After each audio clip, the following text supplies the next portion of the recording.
Good morning dear student, welcome to the way of solution number 1 study channel West Bengal. তো আমি তোমাদের Dalton sir. তোমরা এখন পাচ্ছ জিকে ইউনিভার্সিটি ক্লাস নাম্বার 6 6 নম্বর ক্লাসে সকলকে স্বাগত জানাচ্ছি। এবং আমাদের যে ক্লাস রুটিন পাচ্ছ, সকাল 7:30 থেকে আমার ক্লাস হয় mixed GK the way of সলিউশনে। অন্যান্য ক্লাস রুটিন এখানে দেওয়া রয়েছে, প্রত্যেকে এটা নোট করতে পারো। TWS একাডেমি এবং দ্য ওয়ে অফ সলিউশনের টোটাল ক্লাস রুটিন এটা আছে। এবং আমাদের সমস্ত ক্লাসের নোটিফিকেশন বা লিঙ্ক পাচ্ছ the way of solution verified Telegram গ্রুপে। এবং আমরা পেড কোর্স করাচ্ছি কোথায়? TWS একাডেমি অ্যাপে। তো এই অ্যাপে আমাদের যে নতুন ব্যাচ তোমরা পাবে, এসএসসি ফাউন্ডেশন 2025-26, এসএসসি জিডি এবং এমটিএস এর একদম শুরু থেকে প্রস্তুতি দেওয়া হচ্ছে, যেটাকে আমরা ফাউন্ডেশন বলে থাকি। অধ্যায় ভিত্তিক সমস্ত বিষয় এখানে তোমরা পাবে। বেস্ট প্রিমিয়াম কোয়ালিটির ক্লাস এখানে করানো হবে। GK, GS, English, math, reasoning যে সিলেবাসগুলো আছে, প্রত্যেকটা সিলেবাস অর্থাৎ প্রত্যেকটা বিষয় চ্যাপ্টার ভিত্তিক এখানে কিন্তু ক্লাস তোমরা পাবে। পাশাপাশি মিক্সড প্র্যাকটিসও পাবে। আচ্ছা, রেলের ফাউন্ডেশন ব্যাচ আমাদের আসছে, নতুন একটা ফাউন্ডেশন ব্যাচ। যারা হয়তো অনেক দিন হয়ে গেছে, 1-2 মাস চলে গেছে আগের ব্যাচগুলো, প্রথম থেকে চাইছো লাইভ ব্যাচ, এই ব্যাচটা অ্যাভেলেবেল হচ্ছে। কয়েকদিন পর থেকে আমাদের ক্লাস শুরু হবে। তো রেলের এই ব্যাচ গ্রুপ ডি এবং এনটিপিসি এই দুটো এক্সামকে টার্গেট করে করানো হয়েছে। এই ব্যাচটা নিলেই তোমরা এই দুটো পরীক্ষা ফুল সিলেবাস কভারেজ পাবে। প্রত্যেকটা বিষয় তোমরা চ্যাপ্টার ওয়াইজ ক্লাস কিন্তু এখানে পাবে। ওকে, আচ্ছা, আমাদের WBPKPর প্র্যাকটিস ব্যাচ অ্যাভেলেবেল রয়েছে। যদি মনে হয় বা প্রয়োজন হয় অবশ্যই তোমরা নিতে পারো। আচ্ছা চলো, তো আমাদের আরও অনেক ব্যাচ রয়েছে, এখানে বলতে গিয়ে অনেক সময় লাগবে।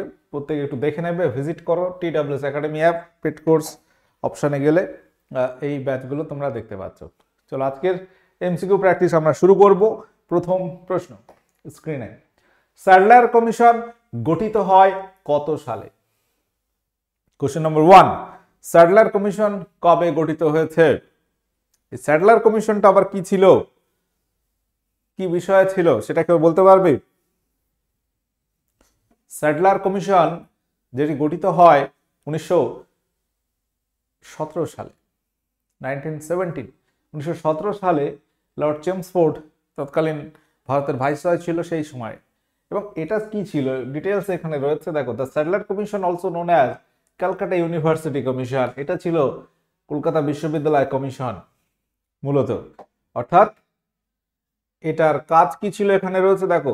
A commission was a commission established by Indian government in 1917, তৎকালীন ইন্ডিয়ান গভর্নমেন্ট বলতে ব্রিটিশ ভারতীয় government, to review the state of Calcutta University and make তোমার recommendation for improving higher education, higher এডুকেশনের রিকমেন্ডেশনের জন্য এই স্যাডলার কমিশনটা গঠিত হয়েছিল, যেটাকে আমরা বলতে পারি ক্যালকাটা ইউনিভার্সিটি কমিশনও।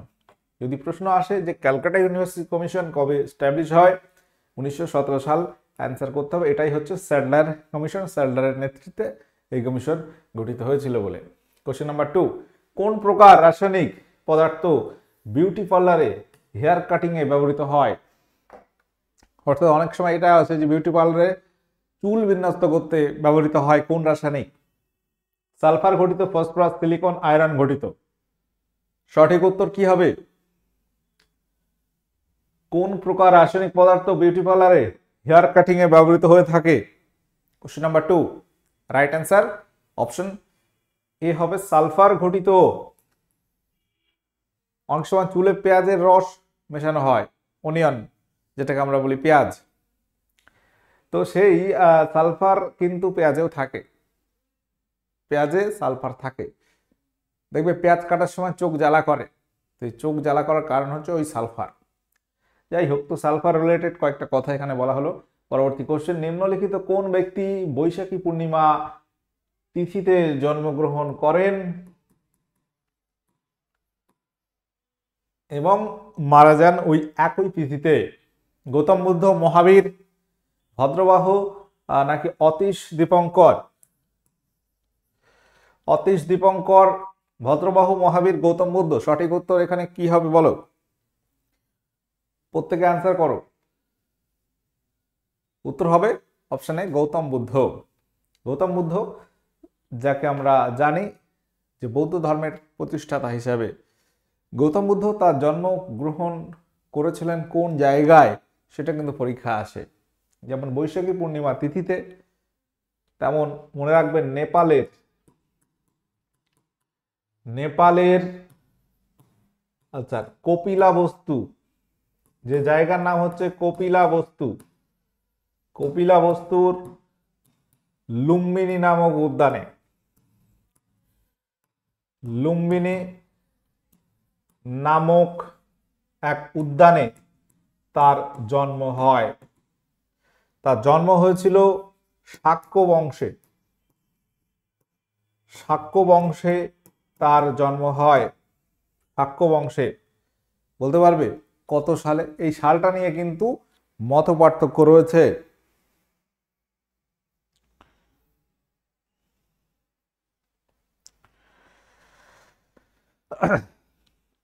তো শাক্য বংশে আনুমানিক 563 বা কোথাও আছে 566 খ্রিস্টপূর্বাব্দে তার জন্ম হয়। তো জন্ম সাল নিয়ে খুব একটা প্রশ্ন পরীক্ষা আসে না, যেহেতু বিতর্কিত আছে, মানে সালটা এক্সাক্ট তো জানা যায় না, বহু আগের কথা, আনুমানিক 563 খ্রিস্টপূর্বাব্দ, মানে বুঝতে পারছো আজকে 2025 সাল, 2025 আরো 500 যোগ করো, 2563 আর 568 সাল আগের ঘটনা। ওকে, যাই হোক, তো নেপালের শাক্য বংশীয় রাজা সুদ্ধোধন, তার পুত্র ছিল গৌতম বুদ্ধ, তিনি বৌদ্ধ ধর্মের প্রবর্তক। গৌতম বুদ্ধ যার বাল্যকালের নাম ছিল সিদ্ধার্থ, তার জন্ম যেমন কোথায় আছে এটা পরীক্ষা আছে, তার মৃত্যু কোথায় হয়েছিল সেটা কিন্তু পরীক্ষা আসে। গৌতম বুদ্ধের মৃত্যু হয় কোথায়? গৌতম বুদ্ধের মৃত্যু কোন স্থানে হয়েছে? গৌতম বুদ্ধের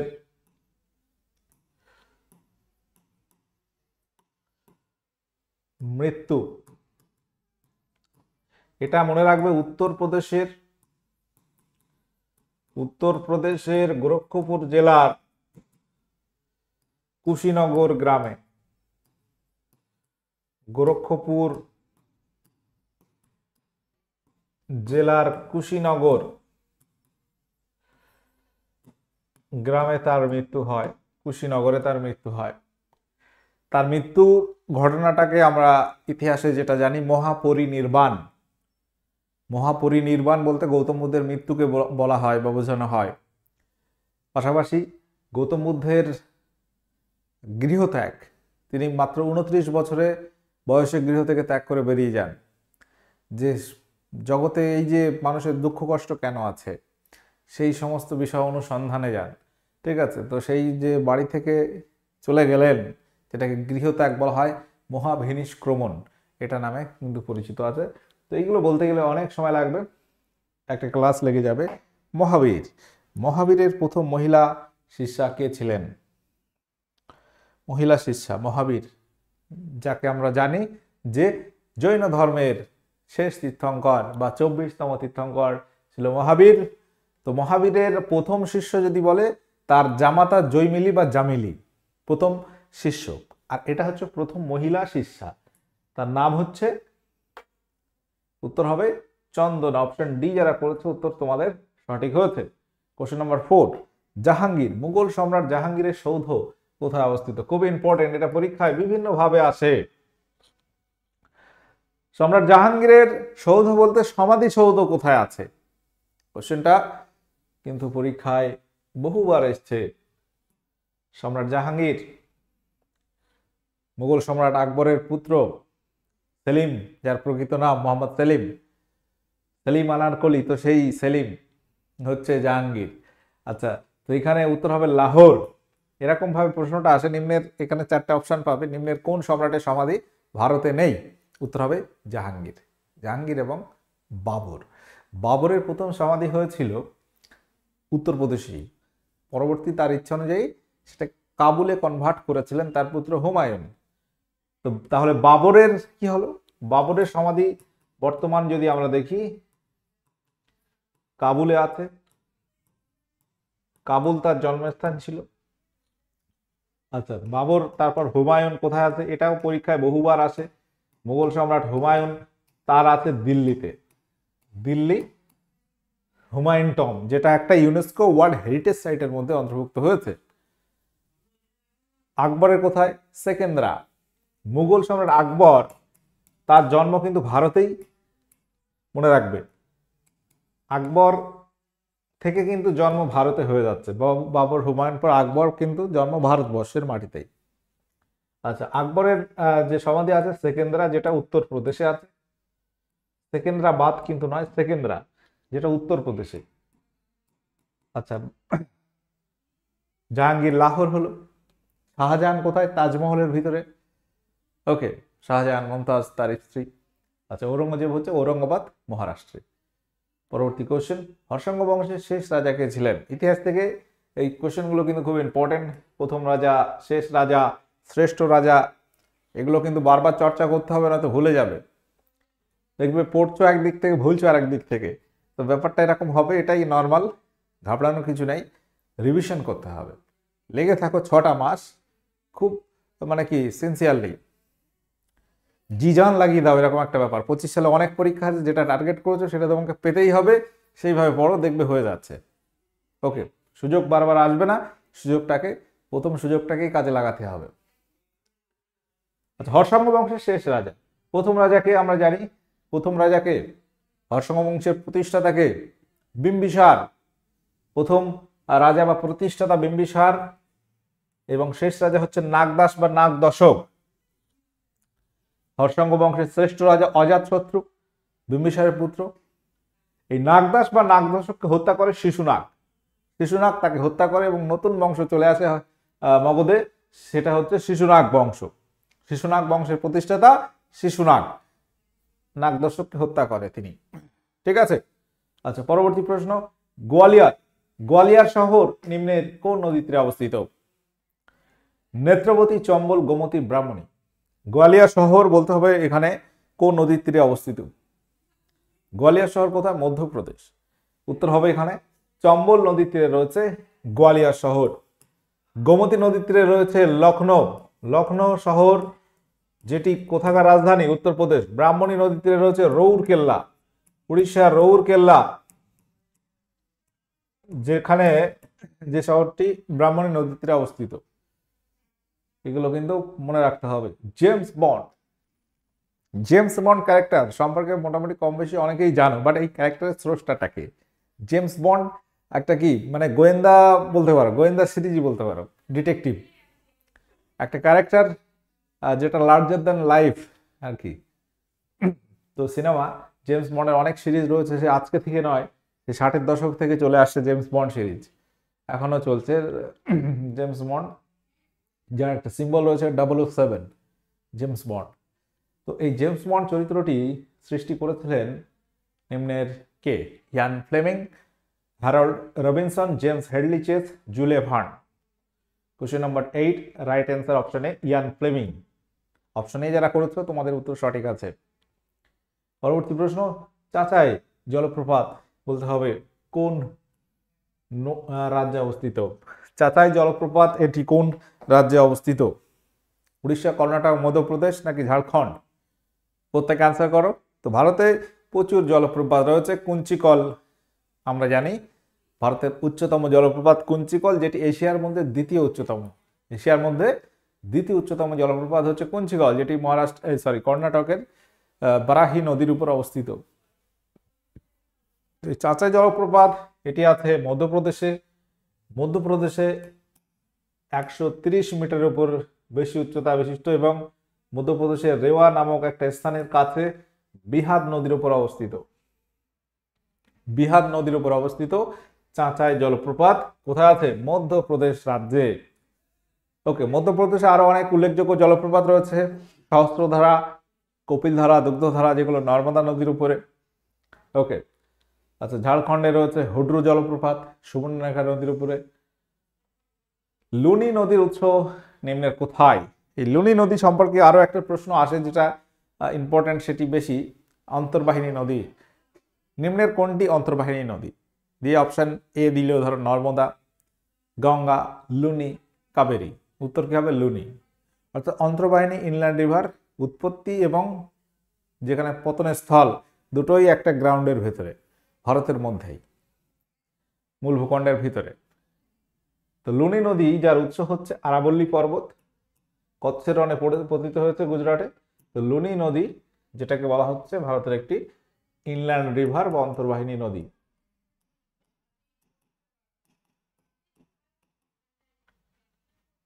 পূর্বঘাট পর্বতমালার সর্বোচ্চ শৃঙ্গের নাম কি? সহজ কোশ্চেন, কিন্তু এগুলো খুবই ইম্পর্টেন্ট, পরীক্ষা আসার মতো প্রশ্ন। এটা অনেক সময় ভুল হয়, অনেকে ভুল করে কোথায়?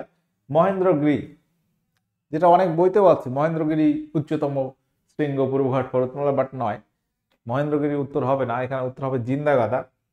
মহেন্দ্রগিরি পূর্বঘাট পর্বতের একটা শৃঙ্গ, যদিও এটা পূর্বঘাট পর্বতের একটা শৃঙ্গ, বাট সর্বোচ্চ হচ্ছে জিন্দাগাদা। ওকে, পূর্বঘাট পর্বত যেমন আছে, পশ্চিমঘাট পর্বতের সর্বোচ্চ শৃঙ্গ নাম কি আমরা জানি? পশ্চিম ঘাটের সর্বোচ্চ শৃঙ্গ হচ্ছে Anamudi.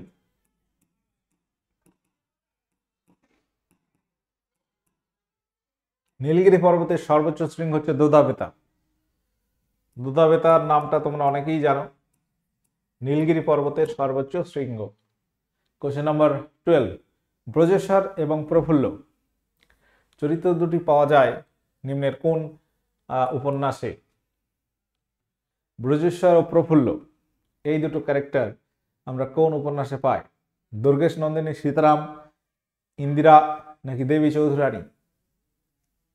Question number 12, right answer কি হবে? প্রত্যেকে বলো। উত্তর হবে option D, Devi Chaudhurani. Option D এখানে সঠিক উত্তর হয়ে যাবে। তো দেবী চৌধুরানী হচ্ছে একটি বাংলা উপন্যাস যা বঙ্কিমচন্দ্র চট্টোপাধ্যায়ের লেখা। এটি 1884 সালে প্রকাশিত হয়। বঙ্কিমচন্দ্র চট্টোপাধ্যায় রচিত আরো একটি বিখ্যাত উপন্যাস যার নাম আমরা জানি আনন্দমঠ, যেটি 1882 সালে প্রকাশিত হয়, যেখান থেকে কি নেওয়া হয়েছে? বন্দে মাতরম নেওয়া হয়। বলো ওএমআর শিটে যেমন পরীক্ষা দিই, সেই ওএমআর এর ফুল ফর্ম কি? এর পুরো কথা কি?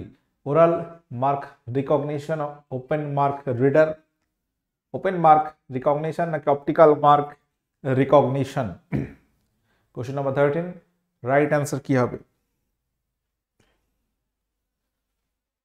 প্রত্যেকে অ্যান্সার করো। সঠিক উত্তর এখানে আমরা পাচ্ছি option D, optical mark recognition. Option D right answer আছে। কোশ্চেন নাম্বার 14, মোটরের নিচের কোনটি সংগঠিত হয়? মোটর এখানে কোন শক্তি কোন শক্তিতে কনভার্ট করা হয়? যান্ত্রিক শক্তি তড়িৎ শক্তিতে, তড়িৎ শক্তি রাসায়নিক শক্তি, যান্ত্রিক শক্তি রাসায়নিক শক্তিতে, নাকি তড়িৎ শক্তি যান্ত্রিক শক্তিতে? প্রত্যেকে এটা পারা উচিত। একটু ঠান্ডা মাথায় চিন্তা করো। ধরো সিলিং ফ্যান, তার মধ্যে মোটর রয়েছে, কি হয় ঘটনাটা? তুমি সুইচ দিচ্ছ, ফ্যানটা ঘুরছে, অর্থাৎ তড়িৎ শক্তি যান্ত্রিক শক্তিতে কনভার্ট হচ্ছে। যান্ত্রিক শক্তির মধ্যে আমরা স্থিতিশক্তি, গতিশক্তি পাই। উত্তর হবে অপশন ডি, যান্ত্রিক শক্তি। তড়িৎ শক্তিটা যান্ত্রিকে কনভার্ট হচ্ছে। যেমন জল তোলার মোটর, ওখানেও তাই হচ্ছে, বিদ্যুৎ দিচ্ছ, ওটা কি করছে? যান্ত্রিক শক্তিতে কনভার্ট হচ্ছে। যান্ত্রিক শক্তি তড়িৎ শক্তিতে কনভার্ট হয় কোথায় বলতো? ডায়নামোতে। ডায়নামোতে যান্ত্রিক শক্তিটা তড়িৎ শক্তিতে কনভার্ট হয়। ডায়নামো বা তুমি বলতে পারো জেনারেটর, একই কথা। জেনারেটরে কি হয়? যান্ত্রিক শক্তি তড়িৎ শক্তিতে কনভার্ট হয়। আরব্যনিকেতন একটি উপন্যাস, এর রচয়িতাকে? তারাশঙ্কর বন্দ্যোপাধ্যায়, কালিদাস নাগ, গোকুল নাগ, সুবোধ ঘোষ? কোশ্চেনটি কিন্তু পরীক্ষায় আসা প্রশ্ন, কোশ্চেনটি ইম্পর্টেন্ট আমাদের রাজ্য সরকার পরীক্ষার মধ্যে, পিএসসি, ডব্লিউবিপি। উত্তর হবে তারাশঙ্কর বন্দ্যোপাধ্যায়। ভুবন সোম এর রচয়িতাকে? নীল লোহিত, বনফুল, মানিক বন্দ্যোপাধ্যায়, নাকি রঞ্জন? কোশ্চেন নাম্বার 16, বলো সঠিক উত্তর এখানে কোনটি হবে? ভুবন সোম এর রচয়িতা হচ্ছে বনফুল। বনফুল এটি কার ছদ্মনাম? বলাই চাঁদ মুখোপাধ্যায়। বলাই চাঁদ মুখোপাধ্যায়।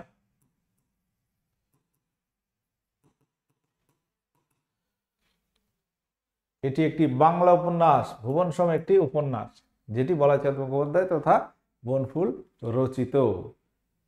কুচিপুড়ি নৃত্যের উদ্ভব কোথায় ঘটেছে?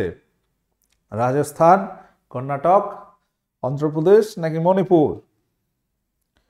ভারতের যে ধ্রুপদী নৃত্য বা ক্লাসিক্যাল সং ড্যান্সগুলো আছে, ক্লাসিক্যাল ড্যান্সের মধ্যে একটা উল্লেখযোগ্য কুচিপুড়ি। ওকে, তো এই নৃত্যের কোথায় সৃষ্টি হয়েছে বলতে হবে। বর্তমান কোথায় জনপ্রিয়? এটা অন্ধ্রপ্রদেশ হবে, অপশন সি রাইট অ্যান্সার আছে। অন্ধ্রপ্রদেশ। কুচিপুড়ি মণিপুরে আছে, মণিপুরি। উত্তর ভারতে কত্থক, কেরালায় মোহিনীআট্টম কথাকলি, ভারতনাট্যম তামিলনাড়ুতে, সত্তারিয়া যেটা আছে অসমে। এগুলো সব ক্লাসিক্যাল ড্যান্স। বলতে হবে পোলিও এটি কি বাহিত রোগ? কোশ্চেনটি পরীক্ষা বহুবার এসছে। পোলিও রোগ এটা কি ঘটিত বা কি বাহিত রোগ? ব্যাকটেরিয়া ভাইরাস ছোঁয়াচে নাকি কোনোটি নয়? পোলিও রোগের টিকা কে আবিষ্কার করেছেন? পোলিও রোগ টিকা আবিষ্কারক জোনাস সল্ক। পোলিও টিকা আবিষ্কারক পরীক্ষায় খুবই আসেন জোনাস সল্ক, তিনি পোলিও টিকার আবিষ্কারক এবং এটি একটি ভাইরাস ঘটিত রোগ। তো পোলিও রোগের চিকিৎসায় কি করা হয়? প্রথম থেকে টিকা দেওয়া হয়। 0 থেকে একদম 5 বছর পর্যন্ত পোলিও টিকা ভারত সরকার কর্তৃক দেওয়া হয়, বাধ্যতামূলক সকলের জন্য। পোলিও রোগ হলে কি কি হয়?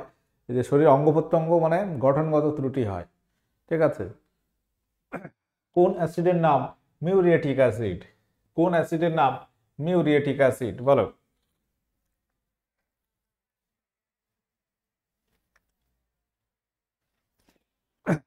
কোন অ্যাসিডের নাম muriatic acid? Nitric acid, hydrochloric acid, acetic acid নাকি সালফিউরিক অ্যাসিড? Question number 19। সঠিক উত্তর হবে হাইড্রোক্লোরিক অ্যাসিড, HCl, যার আর এক নাম মিউরিয়েটিক অ্যাসিড। নাইট্রিক অ্যাসিড কে বলা হয় অ্যাকোয়া ফর্টিস। অ্যাকোয়া ফর্টিস বলা হয় কোন অ্যাসিডকে? বা বাংলায় বলা হয় তেজি জল। Aqua Fortis.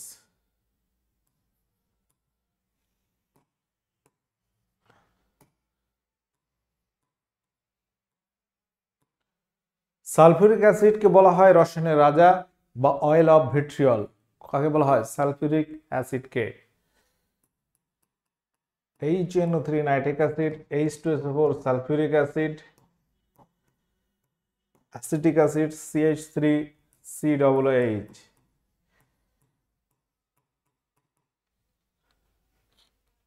World malaria day, বিশ্ব ম্যালেরিয়া দিবস কত তারিখে পালন করা হয়?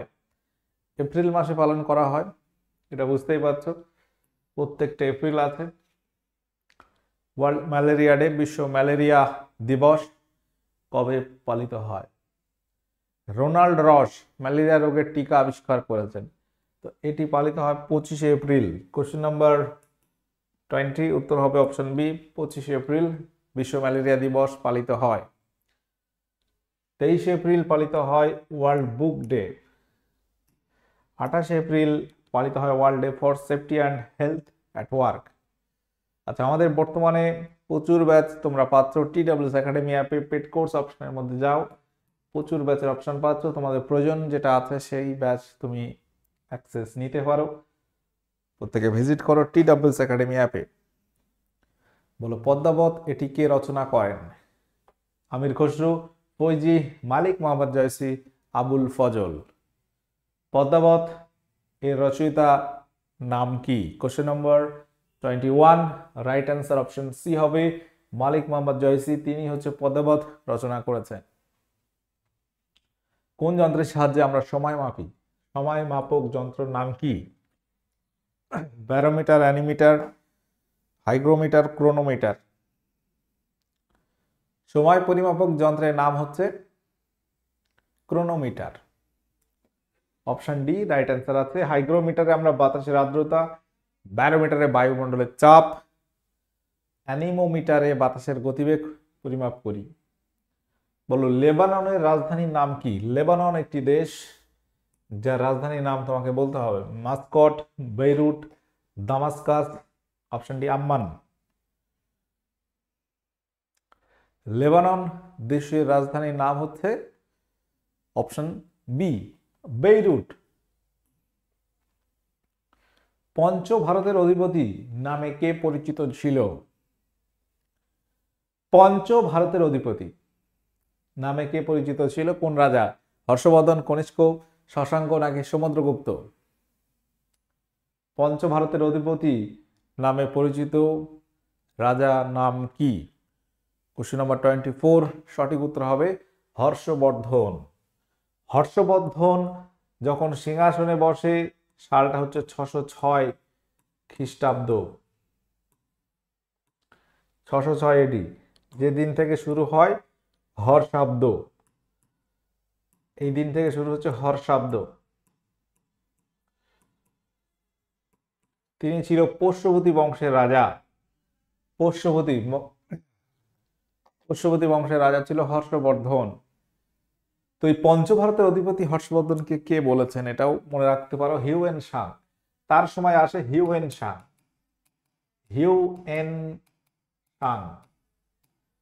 তার সময় আসে, তিনি হর্ষবর্ধনকে বলেছিলেন পঞ্চভারতের অধিপতি। হিউয়েন সাং একজনকে চীনা পর্যটক। হিউয়েন সাং কার সময় আসে? হর্ষবর্ধনের সময় আসে ভারতে, চীনা পর্যটক। তার রচিত গ্রন্থর নাম কি? তার রচিত গ্রন্থ হচ্ছে সিইউকি। তার রচিত গ্রন্থের নাম হচ্ছে সিইউকি। হর্ষবর্ধন, তার সময় আসছে হিউয়েন সাং, চৈনিক পর্যটক। আরেকটা আছে ফাই হেন, তিনি আসেন দ্বিতীয় চন্দ্রগুপ্তের সময়, তার লেখা বই ফোক ওয়াকিং, এগুলো পরীক্ষা আছে। হর্ষবর্ধন তার সময় একটা বৌদ্ধ সম্মেলন হয়েছিল, সেটা ইতিহাসে অনেক জায়গায় পঞ্চবৌদ্ধ সম্মেলন নামে পরিচিত। হর্ষবর্ধন তিনি বৌদ্ধ ধর্ম গ্রহণ করেন। দ্বিতীয় ইঙ্গো আফগান যুদ্ধ কত সালে হয়? এটা তোমাদের ক্লাস নাম্বার 5 এর হোমওয়ার্ক ছিল। উত্তর হবে অপশন বি 1878 সালে। 1878 সালে এই যুদ্ধ হয়। আচ্ছা, কোশ্চেন নাম্বার 26, পৃথিবীতে বস্তুর মুক্তিবেগের মান কত? এটা তোমাদের হোমওয়ার্ক থাকলো আজকের ক্লাসে, ঠিক আছে? ওকে, 26 এর মধ্যে তোমার স্কোর কত হয়েছে একটু বলে দেবেন। আমাদের প্রত্যেক ক্লাস ফ্রি ক্লাস কোথায় করানো হচ্ছে? দা ওয়ে অফ সলিউশন এবং TWS একাডেমি ইউটিউব চ্যানেলে। যারা নতুন আছো সাবস্ক্রাইব করে পাশে থাকো। TWS একাডেমি অ্যাপ প্লে স্টোরে পাত্র ডাউনলোড করতে পারো। এখানে আমরা বিভিন্ন পরীক্ষার প্রস্তুতি দিচ্ছি, পেড কোর্স করাচ্ছি, ঠিক আছে? সেশনটি ভালো লাগলে সকলে লাইক শেয়ার করো। কোনো প্রশ্ন থাকলে কমেন্ট বক্সে কমেন্ট করো। তো আজকে সেশন এখানে এন্ড করলাম। ওকে, টাটা, বাই।